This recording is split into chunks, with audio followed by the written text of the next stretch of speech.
Hello everyone, and welcome to today's webinar. We will be discussing survival life hacks, tips or tricks, depending on your choice of words, in terms of how to deal with life after layoffs.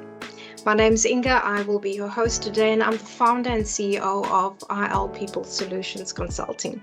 I specialize in organizational transformation and optimized people experience. I'm also an internationally certified NLP practitioner and life coach. And today I am going to share a little bit of myself just to help you contextualize why I decided to discuss this topic.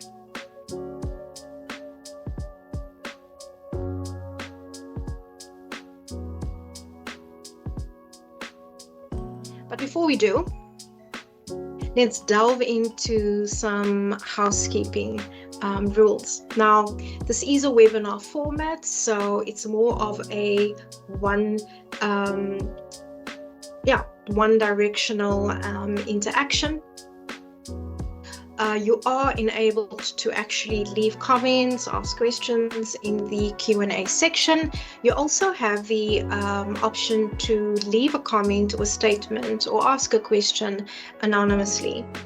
However, if you're wanting me to actually reach out to you, post the event, just to delve a little bit deeper, please feel free to drop your LinkedIn URL or even your email address if you feel comfortable to do so.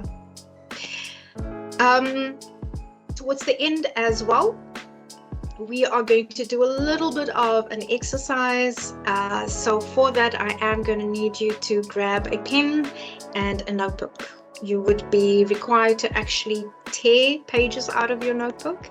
So please choose a notebook that you feel comfortable with to do so. And then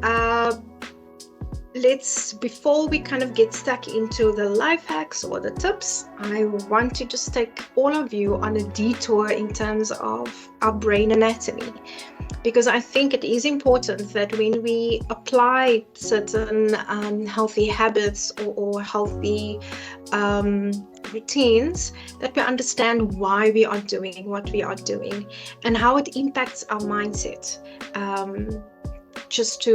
Because that does help us then to set ourselves up for success.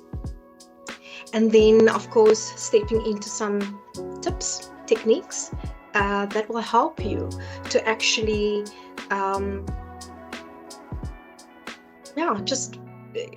just to help you revive and to reset your mindset. Because let's all face it, life after being laid off, it feels like the rug has been pulled out from under you.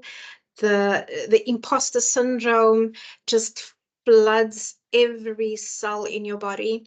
And so it's very difficult to even think of yourself in a marketable fashion, especially when you're wanting to look at going back into the job market, updating your CV, much less market yourself if you have been successful enough to secure an interview.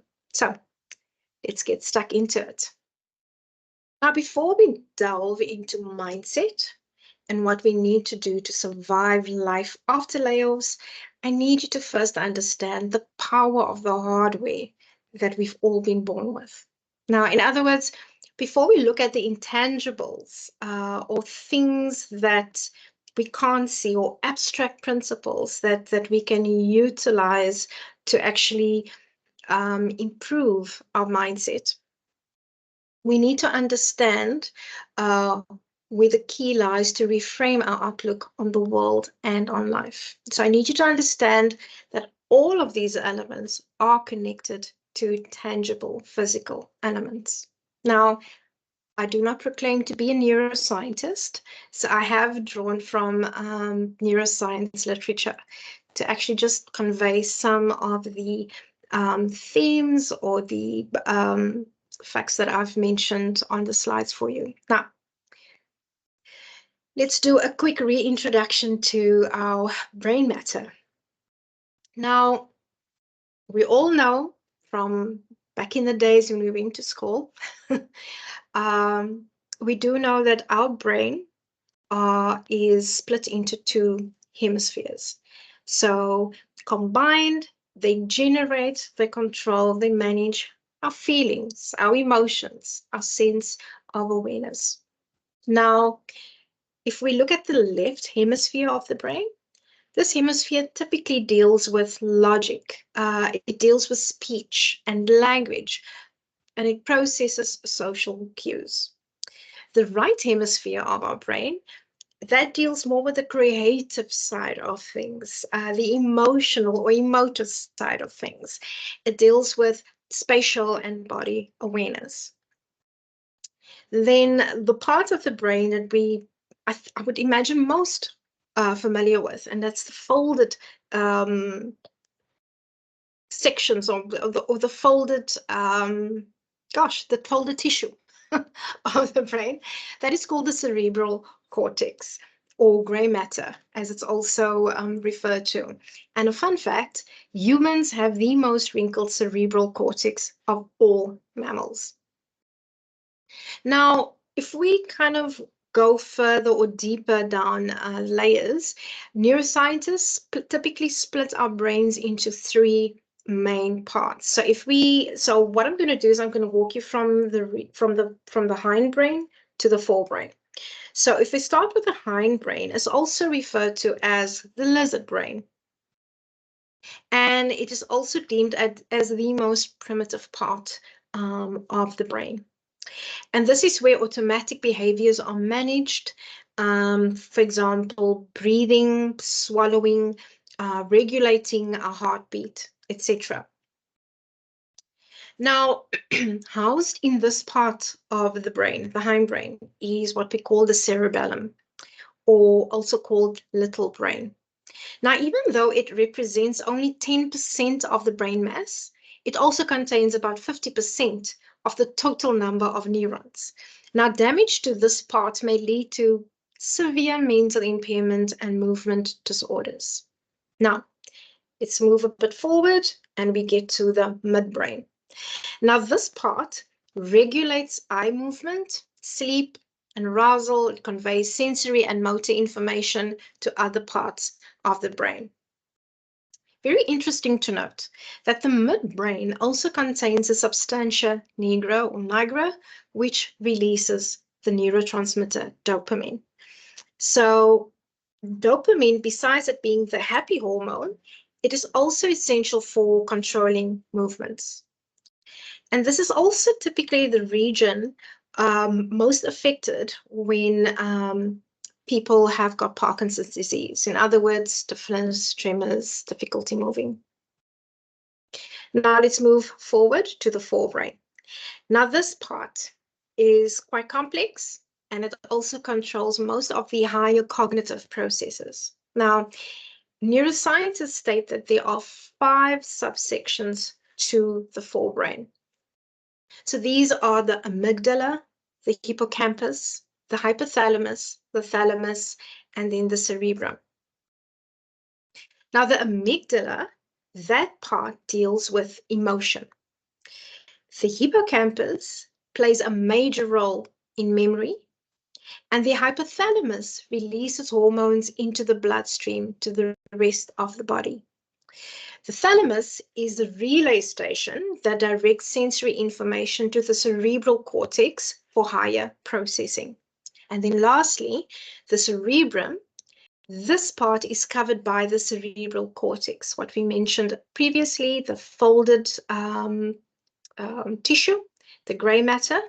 This is where plans are made, words are formed, and ideas are generated. So in other words, it's the home of our creative intelligence, our imagination, and consciousness. Now, our gray and white matter represent the neurons or cell bodies and the branching network connecting to other neurons. Now, the white matter contains myelin that are like sheaths that surround the axons of the nerve cells. Now, the healthier the myelin, the faster the pulses and connections between the neurons. So now that we have a better understanding of the hardware that manages and controls our thoughts, emotions, creativity, logic, and innovative thinking, we need to understand what is required to keep this hardware in a healthy state in order to function optimally. So why is this important? Now, a healthy state means that we can think clearly, we can think logically, our neurons remain healthy, and are firing on all cylinders. So in order to understand what the healthy state looks like, we have to understand what the converse is, so what the unhealthy state looks like. Now, an unhealthy brain or an unhealthy state means our neurons are dying off. It means that there's an impaired functioning of our endocrine system. There's an impaired and insufficient release of neurotransmitters, which is required for effective cognitive functioning, and that list is not exhaustive. Thus, when I say that we need to be in a healthy state in order to function optimally from a mindset perspective, we need to understand the important link between our gut, which is also known as our second brain, and our first brain. Now, this connection has really come more into the spotlight, I would say, over the past 2 years or so. At least I've just seen more and more articles and people actually doing videos on this, where more people are talking about the healthy gut and how important it is just for healthy living and a healthy state of being. And the reason for this is that in our gut, we have what we call the enteronervous nervous system. Now, when we think about our gut, imagine when you are in a situation where you feel almost like you are at risk, or there's a nervous tension. We sometimes like to say that I've got butterflies in my stomach, or I'm feeling a fluttering. Sometimes you can actually feel your muscles contracting. Now, typically with the butterflies sensation, that's usually because blood is being pumped rapidly to your muscles because your body is preparing itself to fight, right? So when we are in a situation where we feel threatened, we typically have one of three responses, sometimes all three. The one is flight, the one is fight, and then the one is freeze. The contraction or the tightening of the muscles within our stomach, our gut area, is typically also linked to IBS or irritable bowel syndrome. The enteric nervous system is responsible for about 90% of signals traveling along what we call our vagus nerve. Now, our vagus nerve is also known as the superneural highway. And the vagus nerve connects many of our body's organs, and the brain is part of that highway. Now, we've heard of the neurotransmitter serotonin. I've mentioned dopamine earlier. Serotonin, which is known as the feel-good molecule, this is involved in preventing depression, of which 95% is actually found in our enteroneural system. So that is a huge amount. The dopamine molecule, the ENS or the enteroneural system produces almost an equal amount as what our first brain produces. So I'm hoping that now you understand how important it is to actually keep a very, very healthy gut. So now, when we look at the tips and the tricks, just in terms of surviving life after layoff, these are things I'm sharing that worked for me. And so by no means am I being prescriptive that these are the things that you have to do. However, if you are in a situation where you feel stuck in no man's land, you don't even know where to begin or where to start, feel free to use some and apply some of these tips or tricks, just as a commencement point.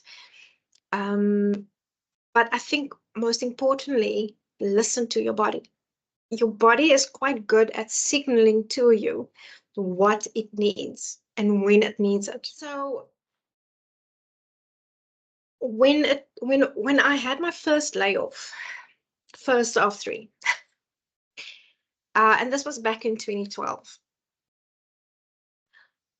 At the same time, when all of this was happening, I was also experiencing severe burnout, mild anxiety, and I was actually diagnosed with major depressive disorder. And being laid off or retrenched, I think sort of emphasized and highlighted that bad mental state that I was in. So suffice it to say, there was absolutely no self-esteem, no self-confidence. What also happens is that you are completely stripped from self-awareness.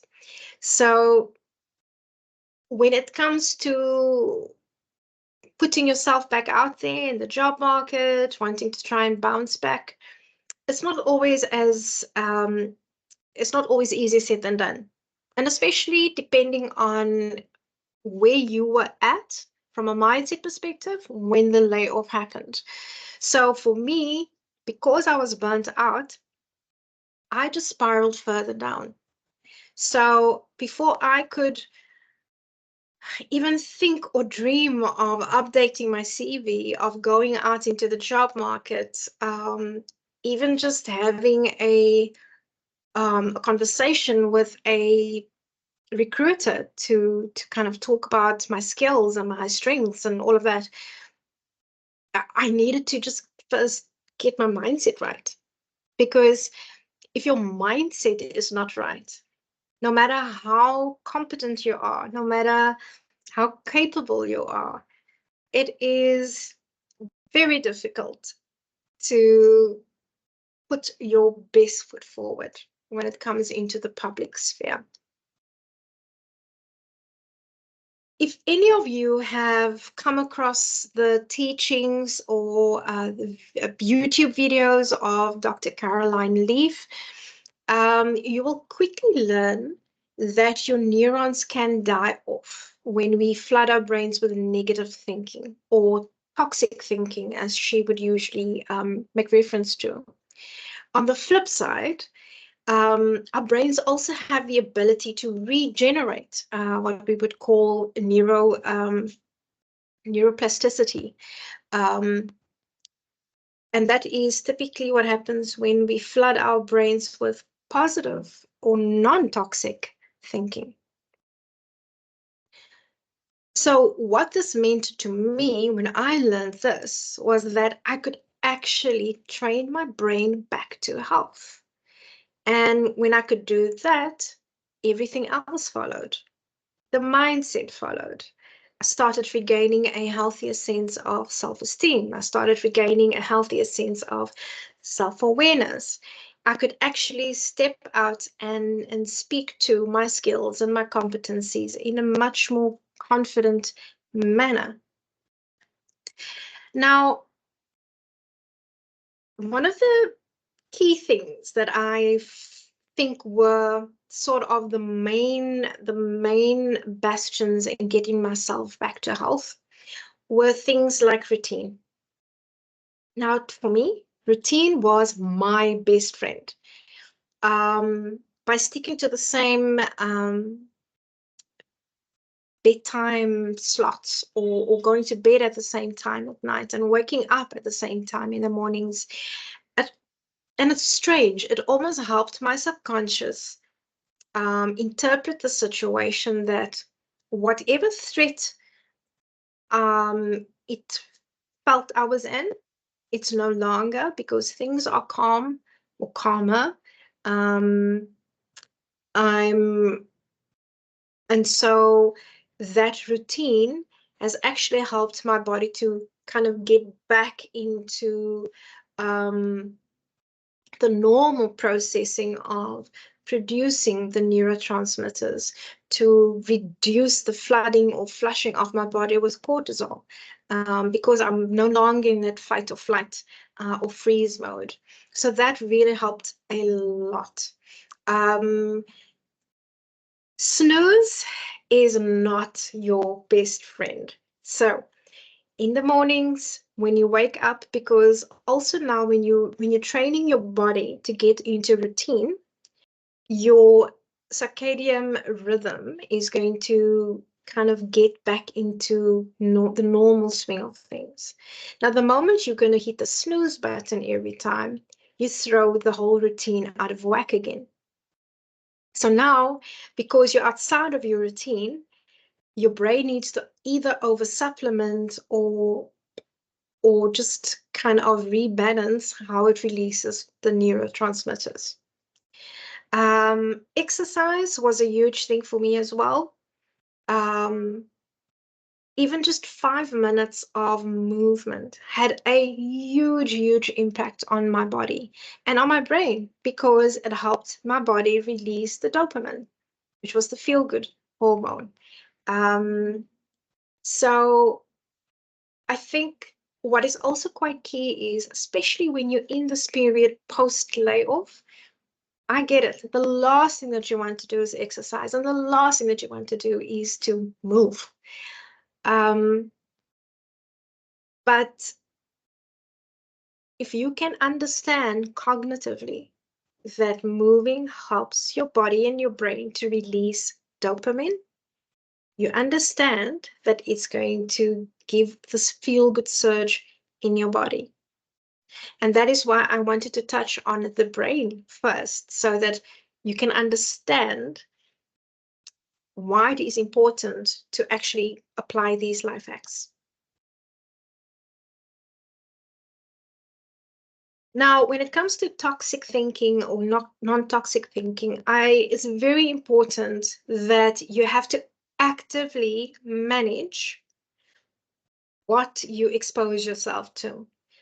And it stretches from people, the circles that you move in, movies you watch, music you listen to, and just typical conversations that you find yourself in. In this time, especially when you are trying to recoup and recover and regain a sense of esteem and confidence, you need to be very, very precious with how and with whom you spend your time. And I always like to say to people that you have to actively manage your peace. You have to actively protect your peace and actively manage any sources of stress that can expose, or any form of stress that you might potentially be exposed to. Because if you do not do that, you will be in this constant state of stress management. And again, that constant state of stress management means cortisol keeps on being released in your body. The lizard brain keeps on functioning all the time, overtaking the forebrain's higher cognitive processing. So the decisions that you make, the things that you say, typically reflect where you are at from a mindset perspective, because all you're just looking at now is fleeing or fighting, right? Or you're just stuck. So you just can't even make decisions. And like I said, you're constantly stressed out. So it's not the best state of mind to be in. Now, part of my coaching training that I've done, we learned a very powerful technique. And this technique actually helps you to recognize that when you're on a stuck state, there are certain emotions that overwhelm. There are certain emotions that just overtake your entire world, your entire life. And what this exercise does is it helps you to actually just stand, acknowledge, write those stuck state emotions down, and then look at, if I've got a bucket list that I can draw up, what would that look like? If there weren't any limitations, or if finances weren't an issue, what would be those successes or achievements that I would want to reach and have transpire in my life? Now, with each state, there would be an emotion welling up because you're thinking of these things. And once you've pictured that desired state, you are then asked to identify what are key resources that you have, that you possess, or that you've even achieved, that you've achieved, and you know that you can achieve it again. Now, that is just a very high level what this exercise is, and so I'm going to walk you through that exercise. Now, this is very high level. To use this exercise is very contextual. So if you are wanting to reach out to me for a coaching session, especially when you're feeling stuck, I have got a 2-hour lifting the lid program that you can reach out to me to. The 2 hours you have control over, so you can tell me how you want to utilize it. Some people do have 2 hours that they can invest consecutively. Some people don't. Let's face it, most high achievers, high performers are very busy. So if it works for you to split out that time, that could also work. But this is typically an exercise that I would introduce depending on the situation that we're dealing with. Right, so you ready? Okay. Now, this is where you have to pull out the pen and the notebook that I mentioned at the start. So I want you to have three or tear out 3 pages or pieces of paper. And I want you to arrange them in in the shape that I've got on the slide here. Now, this is also an exercise where you are going to move a bit. So I need you to space out the pieces of paper at least 3 to 4 feet apart from one another. All right. So the first piece, and this is going to be your starting position, is what we call the stuck state. The second piece of paper, and this is going to be the second station you will actually walk towards, is what we call the resources state. Right? We've all done that. Now, the third station, or the third destination, if I can put it that way, is what we call the desired state. Now, again, remember what I said? Please space out the pieces of paper about 3 to 4 feet apart. Now, I've also mentioned, because it's a webinar, and because of the sensitivity of this conversation and event, I want you to write down your notes and your thoughts as per the instructions that I will walk you through. Okay? Now, we are going to start at the stuck state. So I need you to stand on the stuck state paper. Now, I want you to feel, and I want you to be present and mindful of the current emotions that you are experiencing. So just the word stuck will evoke a sense of negativity. Okay? Now, I can't label those emotions for you. So what I need you to do is to write down those emotions very graphically. Great, right. So now that you have written down those feelings that surface for you when you think of your stuck state, what I want you to do is I want you to take that paper that you've written those negative emotions on, and I want you to lay it down on the ground. And I want you to step on top of that piece of paper. Okay? Awesome. Now, I want you to look ahead, right? So remember, ahead of you would be the desired state. Now, what I want you to do is when you think of the desired state, I want you to list at least 3 or 4 bucket list items that you have achieved. So now remember, when you're thinking of the desired state, I want you to think in lines of, I have achieved this. This is where I am now. So I've achieved XYZ. I am XYZ. So I want you to jot down, let's say 2 to 3. And just give me a thumbs up as soon as you are done with that. Great. Now, I want you to take that piece of paper that you've written down your desired states on, and now I'm going to have you move to your second station, which is the resources state.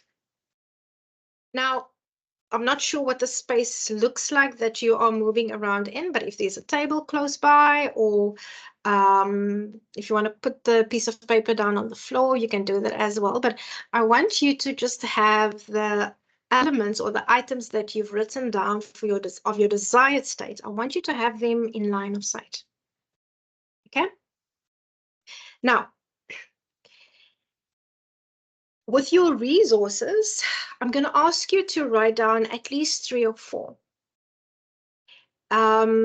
And maybe what you could do is fold a piece of paper into 4 quadrants. And so then you've got, and then I need you to tear that note, the page into those 4 quadrants, because I then want you to write down what are the resources. So you can choose either 3 or 4, but what are those resources that you have when you consider your desired state? What are the resources that you have, that you possess, or that you know that you have done before? You've done this before, and actually you can do this again. What are those 3 or 4 things that you have that will help you to actually achieve that desired state? So I'll give you, well, less than 2 minutes to jot that down for me quickly. All done? Great. Now, this is where the magic starts to happen. So you've got your 4 pieces of paper where you've written down your resources, right? And you have got your desired state done as well. Now, I'm going to ask you to take the pieces of paper where you've written down the resources with your non-dominant hand. So in other words, if you are right-handed, if you've written with your right hand, I want you to take the pieces of paper with your left hand. If you are left-handed, take the pieces of paper with your right hand. If you're ambidextrous, go as the spirit leads you. but as long as you're using the non-dominant hand. Okay. Now, with each piece of resource, I want you to say to yourself, depending on what it is that you wrote down, that I am this resource, and bring it to your heart. Now, this might be touchy-feely or esoteric, but the point of this exercise is that bringing that resource to your heart, it helps you and your subconscious to internalize that statement. Because what you are saying to yourself is, I am this. I have achieved this before, and I can do this again.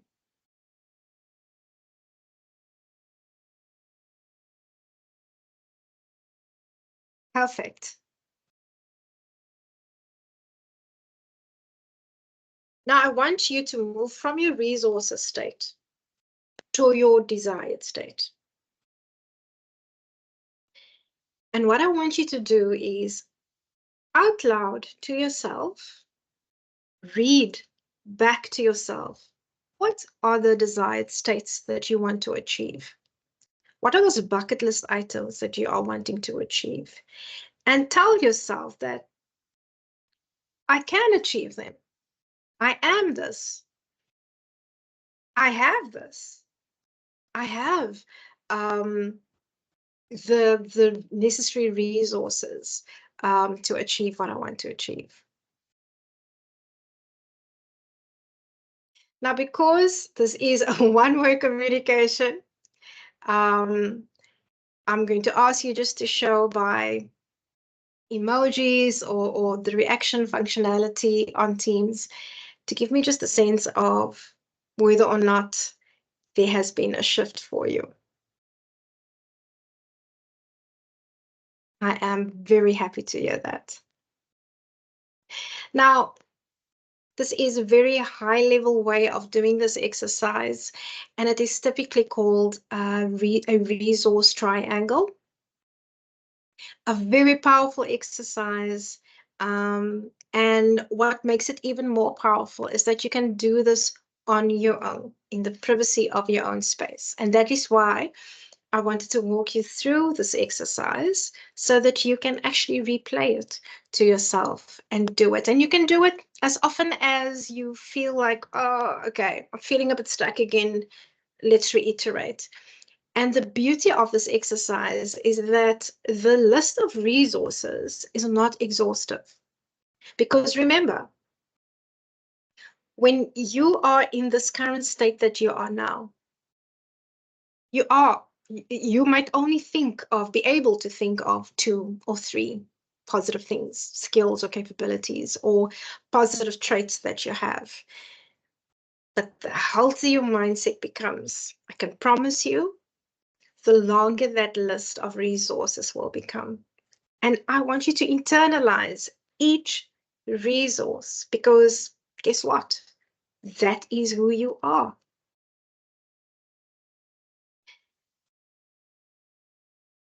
Time has flown. I had an amazing time with all of you. Thank you so much for allowing me to step into this space, this vulnerable space with you. I'm truly humbled and appreciative of that. As I've mentioned, I do offer coaching services. If you would like to dig a little bit deeper into how to get unstuck, or if there's any other growth mindset activities or discussions that you want to delve into to really just catapult yourself into a more successful state, please do reach out to me. On the slide here, you will find all of my contact details. You will see the QR code. It's a Linktree QR code. If you scan this with your QR reader, You'll be able to pick up all of my contact details. You can also follow me on all of my socials. And yeah, thank you again for spending this time with me. I've had fun, even though I've only interacted you through emoji reactions, but it's been a blast. Thank you so much. And looking forward to running another session with hopefully you as well next time around. Thank you.